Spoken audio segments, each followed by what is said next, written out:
சின்ன ஒரு சிறப்பு தான் சீண்டி புட்டா நெருப்பு தான் ஒத்தையா நின்னுதான் உதச்சி எலும்ப எண்ணுவா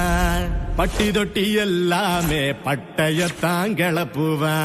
வம்பு தும்பு ஆட்டமுன்னா வரிஞ்சி கட்டி இறங்குவா கருப்பண்ண சாமி போல காவலிவன் காக்குறான்